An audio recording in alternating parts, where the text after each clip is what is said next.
बॉम्बे के एक बहुत बड़े बैंक का मैनेजर रोजाना अपने जूते पॉलिश गली के कोने पे बैठे हुए जूते पॉलिश करने वाले से करवाता था और साथ में कुर्सी पे बैठकर अखबार पढ़ता था। एक दिन सुबह जब वो अपने जूते पॉलिश करवा रहा था तो पॉलिश करने वाले आदमी ने उससे पूछा कि साहब आजकल स्टॉक एक्सचेंज का क्या हाल है।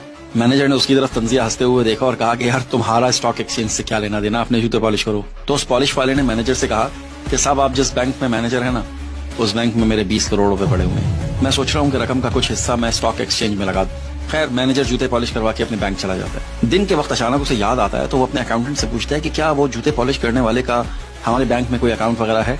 अकाउंटेंट कहता है जी सर, वो हमारे मौजूद कस्टमर हैं, उनके अकाउंट में 20 करोड़ रुपए पड़े हुए हैं। मैनेजर बहुत हैरान होता है। अगले दिन सुबह जब मैनेजर दोबारा उससे जूते पॉलिश करवाने जाता है तो उससे पूछता है कि आपका नाम क्या है। जूते पॉलिश करने वाला कहता है परवेज पॉलिश वाला। मैनेजर उससे कहता है कि मिस्टर पॉलिश वाले, मैं आपको अपने बोर्ड की मीटिंग में अगले हफ्ते मेहमान खसूसी बुलाना चाहता हूँ। मैं चाहता हूँ कि आप उस मीटिंग में हमें अपनी जिंदगी की कहानी सुनाएं। पॉलिश वाला मैनेजर को हैरत से देखता है और फिर कहता है ठीक है। मीटिंग स्टार्ट होती है। मैनेजर बोर्ड मेंबर से पॉलिश वाले का तारुफ करवाता है और फिर उसको मधु करता है कि आप अपनी कहानी शुरू करें। तो पॉलिश वाला अपनी जिंदगी की कहानी बयान करते हुए कहता है कि 30 साल पहले अपनी जवानी में मैंने और मेरे भाई ने केरला से बम्बई हिजरत की। हम बहुत गरीब थे, भूख और थकन से चूर हम काम की तलाश में थे, लेकिन काम नहीं मिला। अचानक से मुझे और मेरे भाई को फुटपाथ पे से एक सिक्का मिला। हमने उस सिक्के से कुछ सेब खरीदे। हमारे पास 2 रास्ते थे, इन सेबों को खाकर अपनी भूख मिटा लें या फिर इन्हें बेचकर कारोबार करें। मैंने सेब बेचने का फैसला किया, लेकिन मेरा छोटा भाई मुझसे इख्तिलाफ करता रहा। हमारे दरमियान कुछ बहस हुई और उसके बाद वो मुझे छोड़कर चला गया।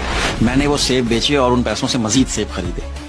इसी तरह से आहिस्ता आहिस्ता मैं पैसे जमा करता रहा और जब मेरे पास थोड़े एक्स्ट्रा पैसे हुए तो मैंने बूट पॉलिश करने का सामान खरीद लिया और लोगों के जूते पॉलिश करता रहा।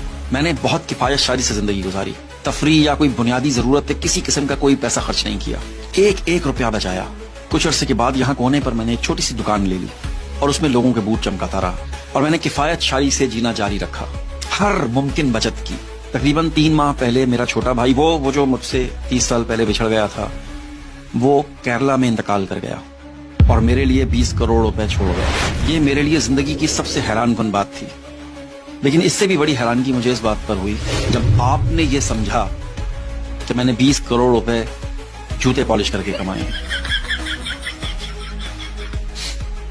इस कहानी को आपने भी बड़े गौर से सुना और कहते हैं कि गौर से सुनना, देखना, पढ़ना। Like, comment, share and follow for more.